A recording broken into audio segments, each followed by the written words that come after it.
চলো বন্ধুরা, আমি ষোলোআনা হেসেল থেকে আবার তোমাদের জন্য নিয়ে চলে এসেছি নতুন একটা রেসিপিটা হলো কাঁঠালের বড়া। প্রথমে আমি একটি বড় সাইজের গোটা কাঁঠাল নিয়েছি। এরপরে কাঁঠালটিকে আস্তে আস্তে ছাড়িয়ে দেখো আমি কোয়াগুলো সুন্দর করে একটা বাটির মধ্যে বার করে নিলাম যাতে কোয়াগুলো ভেঙে না যায়, ভেঙে গেলে গলে যেতে পারে কাঁঠালটি। এবার আস্তে আস্তে বার করার পরে আমি একটা মিক্সার জারের মধ্যে পেস্ট করতে হবে, যেই জন্য একটা মিক্সার জার অবশ্যই নিতে হবে। এরপরে আমি একটা মিক্সার জারের মধ্যে আস্তে আস্তে কাঁঠালের কোয়ার ভিতর থেকে বীজগুলো ছাড়িয়ে মিক্সার জারের মধ্যে দিয়ে মিক্সার জারটি বন্ধ করে রেখে দিলাম। এরপরে আমি একটা নারকেল নিয়েছিলাম, নারকেলটিকে সুন্দর করে কুড়িয়ে নিলাম, কুড়িয়ে নিলাম। এবার দেখো কি সুন্দরভাবে আমার নারকেলটি কোড়ানো হয়েছে। এবার মিক্সার জারের মধ্যে কাঁঠালের কোয়াগুলো দিয়ে আমি পেস্ট করে নিলাম। অনেকক্ষণ ধরে পেস্ট করতে হবে, নাহলে ওর দানা থাকতে পারে। ভালো করে পেস্ট করার পরে আমি মিক্সার জার থেকে এটা নামিয়ে নিলাম। এরপরে একটি বাটি নিলাম, বাটির মধ্যে পরিমাণ মতো এবার সব তোমাকে দিতে হবে, যা যা দেবে বড়ার মধ্যে। দেখো আমি মিক্সার জারের মধ্যে কি সুন্দর পেস্ট হয়েছে, পেস্টটি বাটির মধ্যে ঢেলে নিলাম।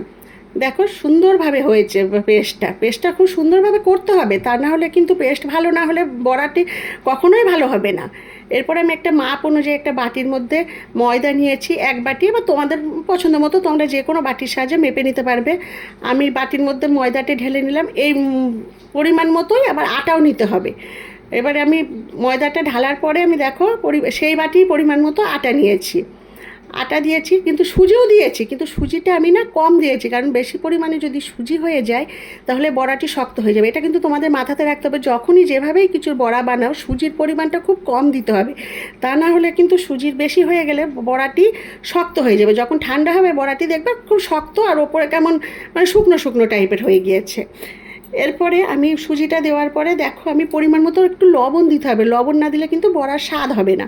স্বাদ অনুযায়ী লবণ, তার সাথে আমি একটু বেকিং সোডা দিয়েছি যাতে বড়াটি ফোলে। এভাবে দেওয়ার পরে এবার গুড় কিংবা চিনি তোমরা যেভাবে পারবে সেইভাবে দেবে। আমি গুড় চিনি দুটোই ব্যবহার করেছি, তোমরা পারলে শুধু গুড়েরও করতে পারো, আবার শুধু চিনিরও করতে পারো। আমি সেটা করিনি, আমি অর্ধেক গুড় আর অর্ধেক চিনি দিয়ে করেছি। এবারে গুড় আর চিনি দুটোই মিক্সড করে এবার ভালো করে হাত দিয়ে ভালো করে মেখে নিতে হবে ওটাকে। এবার যেভাবে তুমি যতটা সময় ধরে মাখাটা ভালো হবে। ঢাকা দিয়ে দিলাম, এই ঢাকাটা কিন্তু 10 থেকে 15 মিনিট অবশ্যই রাখতে হবে। এবার আমি একটা গ্যাস জেলে গ্যাসের উপরে কড়াই বসিয়ে তাতে সাদা তেল দিয়ে দিলাম। তেলটা কিন্তু অবশ্যই তোমরা অনেকটা বেশি পরিমাণে দেবে, তা নাহলে বড়াগুলো যদি তেলের মধ্যে না ডুবে যায় তাহলে বড়াটা কখনোই ভালো হবে না, ফুলবে না। দেখো আমি সাদা তেল কড়াইতে দিচ্ছি, বেশ খানিকটা পরিমাণে দিয়ে দিলাম। আস্তে আস্তে তেলটা দিচ্ছি, তাহলে তেলটা ছিটকে গায়ে আরও আসতে পারে। এবার সবসময় তোমরা মাথাতে রাখবে লো আছে, কারণ বেশি হয়ে গেলে হিট যদি হয়ে যায় তেলটা তাহলে বড়াটি যে প্রথমেই দেবে না বড়াটি কালো হয়ে যাবে, কিন্তু ভিতরটা কাঁচা থাকবে। ওই জন্য লো ফ্লেমে সবসময় বড়াটি রাখতে হবে। এবার দেখো আমি ঢাকাটি খুলে আস্তে আস্তে বড়াগুলি তেলের মধ্যে ছাড়তে থাকছি। খুব আস্তে আর সামান্য আঁচটা খুব আস্তে করে দিয়ে করবে, তা নাহলে কিন্তু ভালো হবে না।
দেখো আমি বড়াগুলি কিন্তু এক এক করে ছেড়ে দিয়েছিলাম, এইবার লো আঁচে দিয়ে আমি আলতোভাবে বড়াগুলোকে একটা একটা করে উল্টে পাল্টে ভাজছি, যাতে বড়াগুলির ভিতরটা কাঁচা না থাকে, অবশ্যই ভালোভাবে ভাজা হয় আর লাল হয়।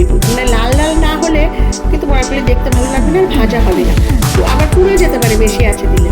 দেখো তোমরা অনেকে তো অনেক কিছুর বড়া খেয়েছো, যেমন আমের বড়া, তালের বড়া, কলার বড়া, কিন্তু কাঁঠালের বড়া আমার মনে হয় কারোরই খাওয়া হয়নি। আমি নতুন একটা রেসিপি বানিয়েছি,